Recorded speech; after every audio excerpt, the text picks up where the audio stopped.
Hello friends. Last week in my video, I tackled the question whether the war in Iran would basically drag sentiments lower. And I, in my live mint column, wrote that bulls will have to buy more aggressively to be able to maintain the optimism that the markets were showing recently. And to be fair enough to the bulls, they did try, as we are going to see in the statistical data that we'll analyze ahead. Now, there have been a lot of messages in the public domain that the way the market is acting, resilience, relatively speaking, as compared to the other Middle East markets, the way Indian markets are showing signs of strength, there is a likelihood that the Nifty would hit 20,200 first and 19,200 later, if at all our markets were to fall. So in this video, I want to tackle that aspect and see whether the Nifty is going to go up first or whether the Nifty is going to fall first. Now, before we proceed, a few factors that we need to keep in mind that will determine what will happen. First of all, the war that is ongoing. It's not going away anytime soon. And the markets will basically get used to the idea of this war continuing. Remember what happened to Ukraine. We've now basically learned to live with the ongoing war. So that will happen. But what the markets are spooked about is whether Iran will step into the picture. On my Telegram channel, my free channel, I have shared hyperlinks to many other media interviews and articles that I have written over the last 1 week as to why I feel Iran is so important. To sum it up, Iran historically has threatened to lay naval mines, underwater mines in the Straits of Hormuz, that's narrow water body through which 22% of global oil flows and 18% of global natural gas flows in tankers. So if Iran is brought into the picture, the markets can definitely get nervous. The other aspect is the USD INR, the dollar versus the Indian rupee. Now, you see, the data that we got from the RBI was that the Indian foreign exchange reserves fell for the fifth consecutive week in a row, and we are now at 5-month lows. The last weekly decline was $2.17 billion, and we now stand at $584.74 billion. Now that's likely to keep the rupee slightly subdued, which means if oil prices go up, a weaker rupee will mean that our imported landed cost of oil becomes even more expensive. That is inflationary. And the third factor that you need to watch before taking a call whether the markets are likely to hit a new high first is the bank Nifty. Now, I've been telling you since a fairly long time, and I remember a couple of weeks ago, I made a table showing the relative performance of the Nifty versus the bank Nifty. I'll try and remember and put up the latest data again on our free Telegram channel. What you are seeing is that the bank Nifty is very clearly, relatively speaking, underperforming the Nifty 50. As a matter of fact, the latest figures tell me that if you had bought the bank Nifty futures 20 weeks ago, yes, 5 months ago, you would actually been in a net loss if you were a buy and hold investor. And why does banking matter? Because the weightage of banking and financial stocks is 35.95% in the Nifty itself. So if banking is weak and down, the Nifty can be dragged down. The next heaviest weightage in the Nifty is the information technology sector, which is 13.77% weightage. And Infosys's latest results was nothing but a disappointment to the IT sector investors. So these two heavily weighted sectors constitute almost 50% of the weightage in the Nifty. And if they are weak, there is a threat perception that the Nifty can fall. The fourth thing is oil prices rising. Now that itself could be very inflationary. Let's not forget the US has sanctioned two shipping companies of Russia for violating the price cap which has been imposed on the Russian exports by the G7 countries. And don't forget to watch the Nifty and the Bank Nifty segments very, very keenly. The new high or a decline in the market is covered in more detail in that segment. So right now, let's dive right into the market roundup, which you're seeing on your screen, which tells you that the Nifty 50 gained, whereas the Bank Nifty fell, and this divergence is not healthy. Many a times in my Live Mint article, I have mentioned that the two indices are like two tires of a bicycle. The Nifty and the Bank Nifty are two tires of a bicycle, which is the market. And if any one of these tires is punctured or moving in the opposite direction of the other tire, the bicycle will fall. So here you're seeing the Nifty is up and the Bank Nifty is down, which means the two indices are moving in counter directions, which should not be happening. The US dollar index, the TIXI, continued to rally because safe haven buying was seen there. And for a change, in spite of a strong dollar, the gold and silver prices jumped due to safe haven buying. Oil prices went up. It was primarily the gains of Friday that you're seeing such strong gains in oil. That is because of the worry that Iran could get pulled into the conflict. Natural gas prices came down. And I've been telling you that both oil and gas don't really look like there's a super cycle happening here. I've posted a lot of goodies and a lot of information, detailed write-ups on our free Telegram channel. Do check those out there. The USD INR, which is the rupee, the dollar versus the rupee, gained 4 basis points, which means the rupee lost a little bit. That itself was inflationary. The bond yields rose up by 1 basis point. The rally in bond yields that we saw in the prior week seems to have slowed down. The NSE gained a little over 0.5% in market capitalization, which means the broader market was up. Our markets are not panicking like the other Middle East markets. MWPL went up routinely and the US markets were marginally higher, thereby providing tailwinds to our markets. Friends, I now come to our in-house indicators, starting with the market-wide position limits or MWPL. Now, this is the extent of exposure utilized by traders as a percentage of the total exposure allowed by SEBI. This MWPL reading normally tends to rise for the first 3 weeks of a derivative cycle, and what you are seeing is a routine rally. So what you're seeing is MWPL's rise in the second week after expiry has been fairly sluggish compared to 38.21 in the prior month, that is in the month of September, and 39.27 in the month of August. So at 37.39, the risk appetite seems to be marginally lower, expected because A, the market has gone up so much, and B, you have war here. Now I come to the index and stock futures turnover. Remember, these are 3 concurrent series, so it is October, November, December. Traded turnover seems to have gone up. The reason why I'm saying seems is because the prior week was shorter by 1 trading session due to Gandhi Jayanti, and last week we had 5 trading sessions. So turnover may appear to have gone up, but in realistic terms, the turnover was pro rata basis down. Not surprising, we had a war here.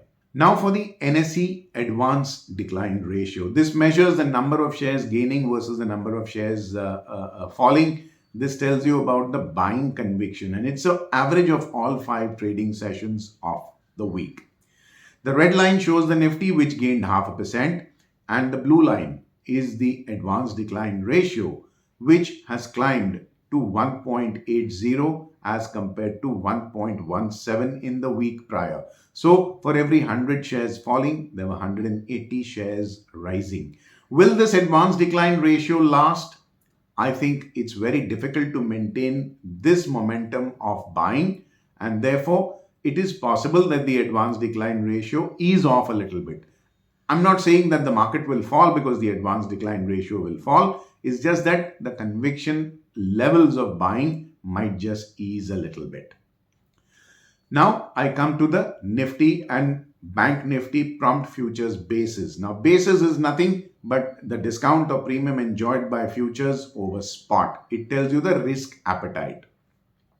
I had told you a fortnight ago that these lofty levels of the basis will not sustain, they'll come down, and sure enough, what you're seeing is the Bank Nifty basis came down to almost a third of what it was in the week prior. But it is the Nifty basis that really is noticeable. It is -9, which means the Nifty futures are actually trading at a 9 rupee discount to the spot. This means two Marshmallow traders, or the more patient traders who roll over their positions, were short selling at higher levels and carrying forward those shorts, which is why the Nifty is at a discount to the spot. If the Nifty remains in negative territory as compared to spot in the coming week, it would mean that fresh shorts are emerging with force. Let's watch that number, please. I update this data on a daily basis on my social media account, so do connect with me there. Friends, I now come to our in-house exclusive indicator, the impetus. You won't see this anywhere on the internet. What you are seeing is the impetus or the force on the Nifty and the Bank Nifty both went up compared to the prior week. Not a surprise, because last week I told you the impetus reading was at the lower end of the 20-week range and it had nowhere to go but up. So last week, bulls did try to buy aggressively, which is why the impetus went up. But Friday, unfortunately, was a day when the markets really got hammered due to the war. Ideally speaking, for the market to rise, the prices and impetus should rise together, which would indicate a sustainable rally. Friends, I now come to another exclusive in-house indicator, the LWTD, which you've learned to trust so much for almost 2 years now. What you are seeing is the Nifty gain or loss percentage line coming up above zero after being in negative territory for 3 consecutive weeks. The Nifty has logged 0.5% in gains, and the LWTD has climbed sharply from 0.09 to 0.18 in the week gone by. That tells you that, relatively speaking, fresh buying support might be a little higher as compared to what you saw in the week gone by, which tells you that conviction levels may be higher. It all, of course, is dependent on whether the war situation aggravates or not. All other factors remaining constant, I would expect fresh buying support to be marginally improved. That's a good thing for the bulls. Friends, our in-house indicators done. I now come to the bond markets, and the bond yields managed to log 1 basis point in gains, but at higher levels of 7.95%, I beg your pardon. There was a little bit of unwinding and we've closed at 7.32%. Still, we are attempting to break the downward sloping trend line. And if at all Indian bond yields were to go past the 7.5, 7.55, I would say that we would start laddering sovereign yields all over again. At 7.6, it's a no-brainer. I would definitely start. So let's wait for what happens in the coming weeks and see what the bond market has in store for us. Friends, the bond market's done. I now come to the Bank Nifty, which faced the brunt of the selling. It surrendered 0.16%, but it rose on 3 out of 5 trading sessions. The decline has primarily come because of the fall on Friday. The daily chart on your screen tells you that the price is below its month-long moving average, and the moving average itself is sloping downwards. I have marked a head and shoulder pattern which began in June and spanned all the way up to July. I've clearly demarcated the 2 shoulders and the head. The neckline is shown as a red line.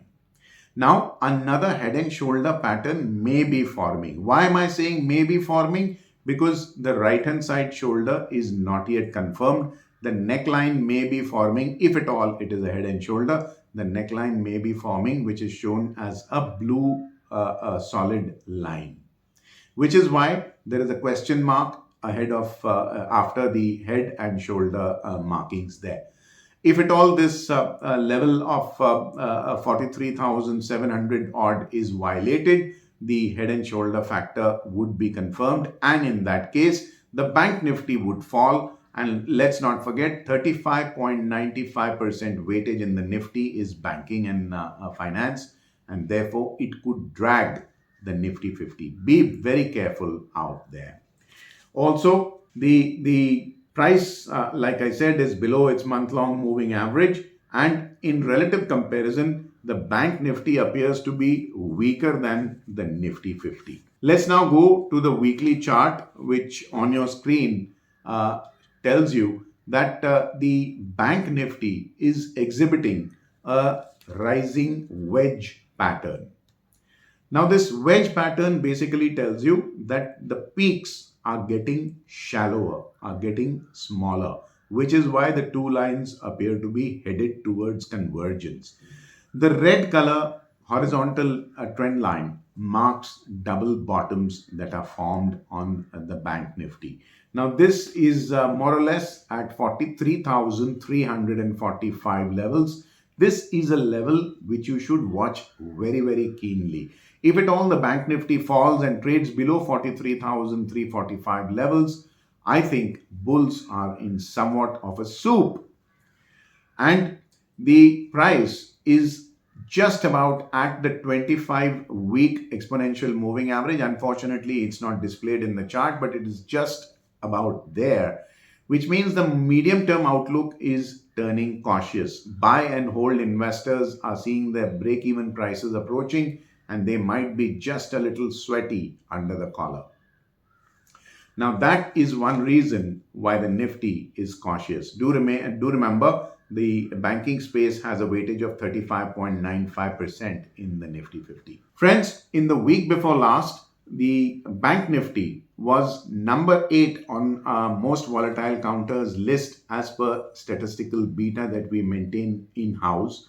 It rose up by 2 notches to number 6, which means volatility levels went up.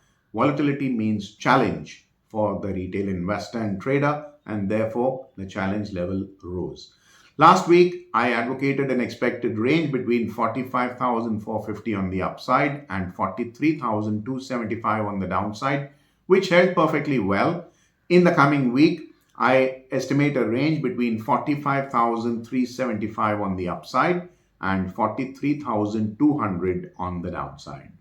Friends, do refer to our daily and weekly pivot levels, which I update on our free Telegram channel every day. So that will help you time your trades on both the indices perfectly well. Friends, the Bank Nifty done. I now come to the Nifty 50, which gained 0.5%.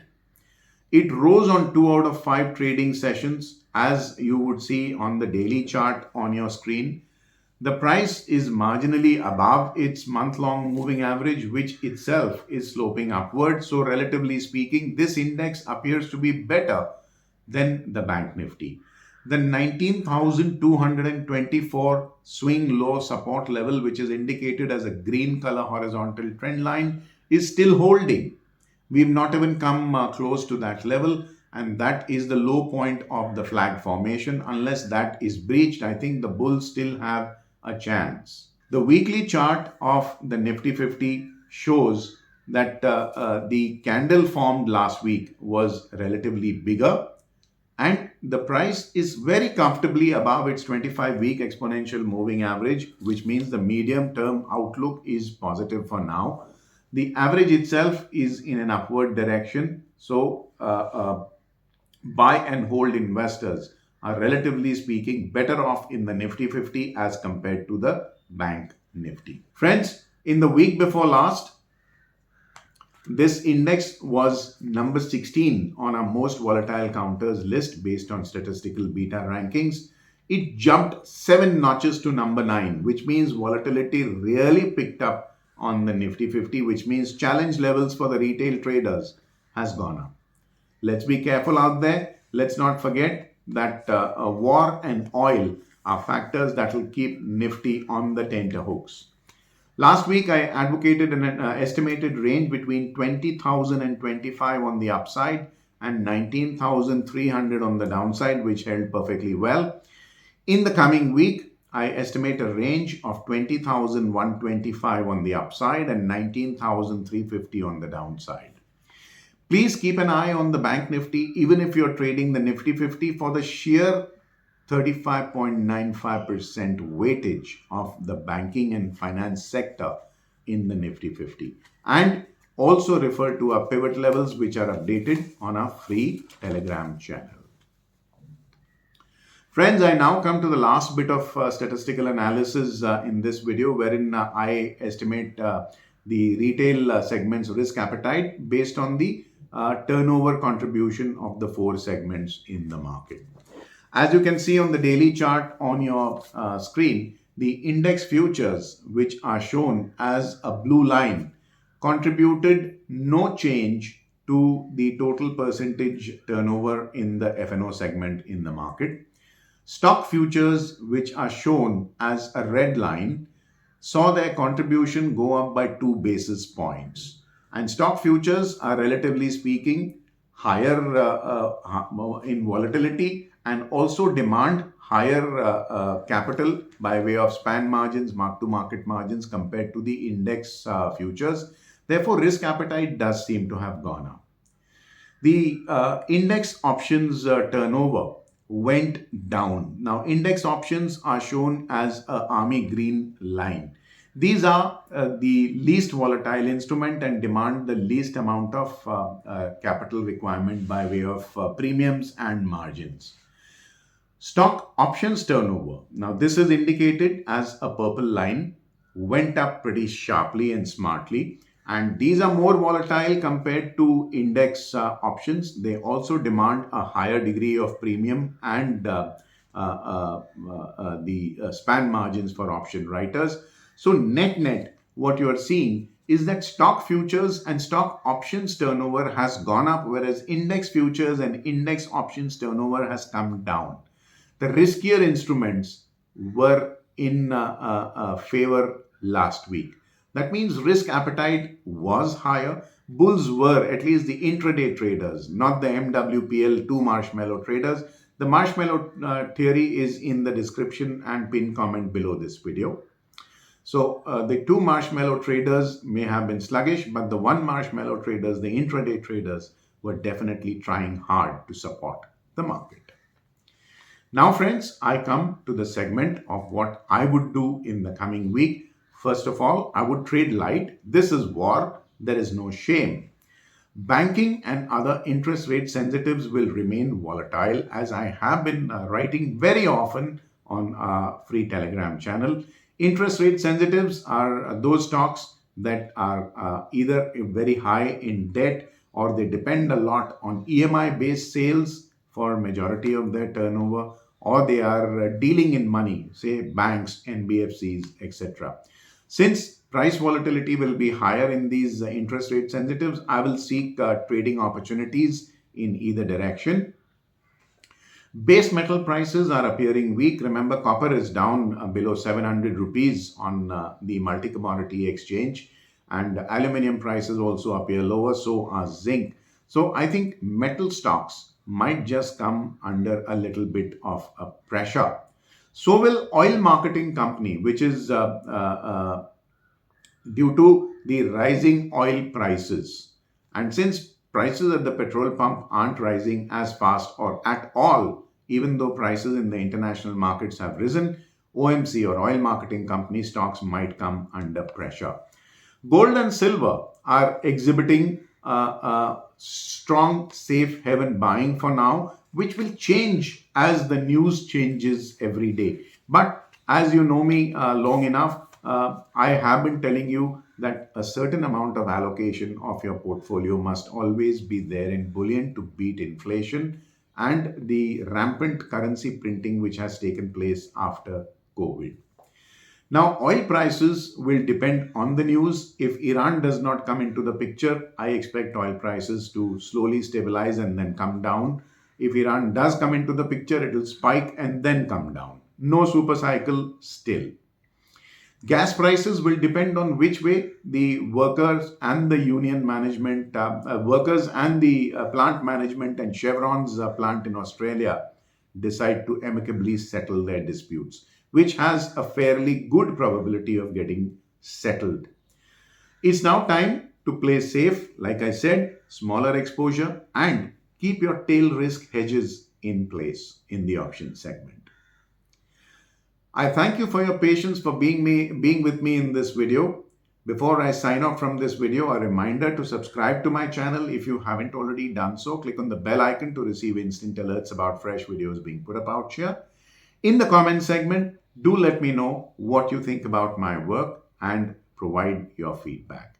Also, help me reach out to a wider audience by sharing my video with smart traders like yourselves in your friends and family groups. I wish you have a very, very profitable week ahead. Take care. Bye-bye.